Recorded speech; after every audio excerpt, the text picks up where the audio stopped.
लाजो गांव के कुएं से पानी भरकर घर की ओर जा रही थी। रास्ते में उसे दूर से एक बुजुर्ग आते दिखे।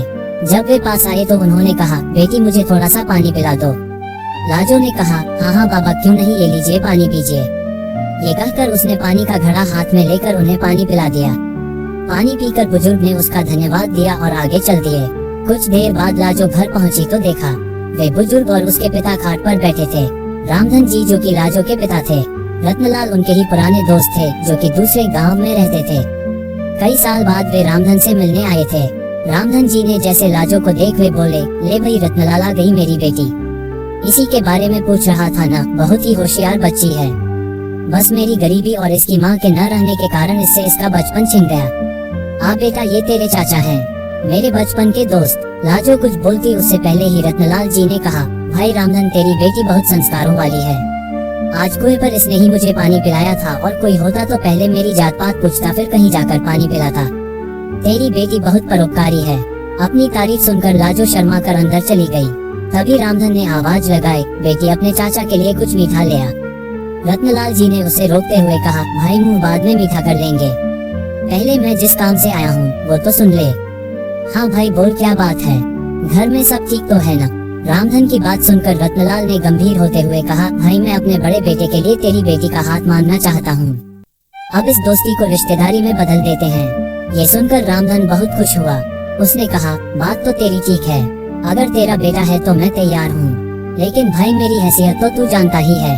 जहाँ तक मुझे पता है तेरा तो शहर में बहुत बड़ा कारोबार है, कहाँ मैं कहाँ तू। रत्नलाल जी ने कहा, पैसा की तू चिंता मत कर, मेरे बेटे के लिए कई बड़े घरों से रिश्ते आए, लेकिन मैं एक ऐसे बच्चे को अपने घर की बहू बनाना चाहता था जिसमें संस्कार हो। वो मैंने तेरी बेटी के अंदर देख लिए, तू बस हाँ कर दे, बाकी सब कुछ मेरे पर छोड़ दे। रत्नलाल जी की बातें सुनकर रामधन ने तुरंत हाँ कर दी। ऐसा घर बैठे रिश्ता आए तो कोई भी मना नहीं कर सकता है। किवाड़ की ओर से लाजो ये सब सुन रही थी। रत्नलाल जी ने आगे कहना शुरू किया, हाँ ये बात हुई ना खुशी की, अब जल्दी से मिठाई मंगा, अब मजा आएगा मुंह मीठा करने में। रामधन के आवाज लगाने पर लाजो शर्माते हुए मिठाई की प्लेट लेकर आ गई। रामधन ने कहा, बेटी आज से ये तेरे ससुर हैं, इनके पैर छू। लाजो जल्दी से पैर छू कर वापस चली गई। उसके जाने के बाद रत्नलाल जी ने कहा, भाई मेरा बड़ा बेटा सत्यम मेरा शहर का कारोबार संभालता है और छोटा बेटा वंश गाँव में खेती देखता है। मैंने उससे सत्यम से शादी के बारे में पूछा तो वो बोला, पिताजी आप अपने आप देखकर मेरी शादी कर दो। रामधन बोला, हाँ भाई बड़े नसीब से मिलती है ऐसी संतान जो माता पिता का सम्मान करे। मेरे तो भाग खुल गए। मैं तो हमेशा इसी चिंता में रहता था कि इस बिन माँ की गरीब बच्ची को कौन अपनाएगा। रत्नलाल जी बोले, बस अब तू चिंता मत कर, मैं शादी का सारा इंतजाम कर लूंगा। अच्छा अब मैं चलता हूँ। रत्नलाल जी अपने घर के लिए निकल गए। उनके जाने के बाद रामधन ने घर में जाकर लाजो से पूछा, बेटी तू खुश तो है ना इस रिश्ते से?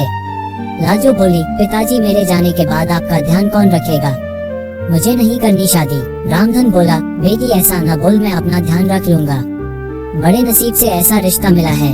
रत्नलाल को मैं बचपन से जानता हूँ, उसके घर में तुझे कोई परेशानी नहीं होगी।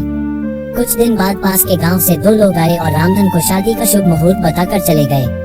उन्हें रत्नलाल जी ने भेजा था। अब रामधन शादी की तैयारियों में जुट गया। इसी तरह कुछ दिन बीत गए। रामधन ने अपना खेत गिरवी रखकर बेटी की शादी की तैयारियां पूरी कर ली थी। शादी से 1 सप्ताह पहले एक दिन रामधन अपने समधी से मिलने उनके गांव पहुंच गया। रत्नलाल जी ने उसे देखकर गले लगा लिया। उन्होंने अपने परिवार से मिलवाया। अपने होने वाले दामाद सत्यम से मिलकर रामधन बहुत खुश हुआ। रत्नलाल जी ने कहा, भाई तू यहाँ आया है, जरूर कोई बात है, बता क्या बात है? रामधन हाथ जोड़कर बोला, नहीं भाई मैं तो बस ये बताने आया था कि मैंने शादी की सारी तैयारियां कर ली हैं। आप एक बार आकर देख लो, कुछ कमी लगे तो बता देना, जिससे आपके मेहमानों के सामने आपको शर्मिंदा न होना पड़े। रत्नलाल जी ने कहा, हाँ हाँ मुझे पता है, तेरे पास एक ही खेत था, तूने वो भी गिरवी रख दिया, उसी पैसे से सारी तैयारियां की हैं। तुझे मुझ पर विश्वास नहीं था। जब मैंने कह दिया था मैं शादी की तैयारी कर लूंगा, फिर तूने ये सब क्यों किया? रामधन आश्चर्य में पड़ गया। वह बोला, माफ करना भाई, लेकिन बेटी की शादी के लिए कुछ तो मुझे भी करना चाहिए। रामधन ये कहकर रोने लगा। उसकी आंखों से आंसू बह रहे थे।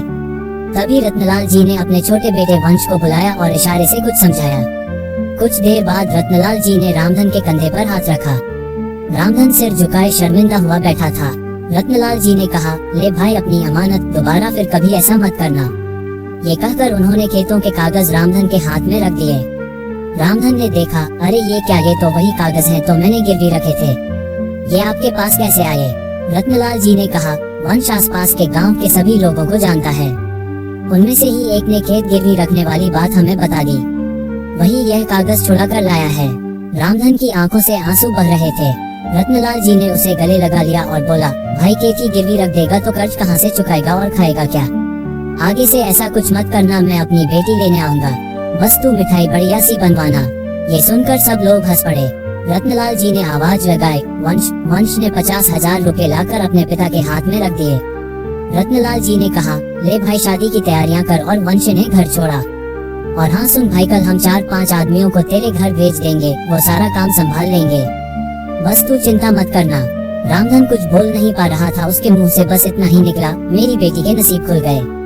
ये कहते ही वह कुर्सी पर बैठे बैठे लुढ़क गया।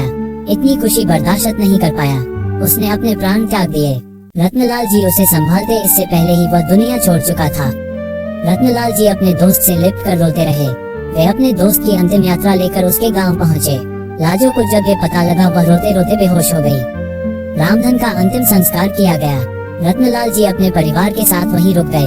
तेहरवी के 1 सप्ताह बाद उन्होंने सादा तरीके से सत्यम और लाजो की शादी एक मंदिर में करवा दी।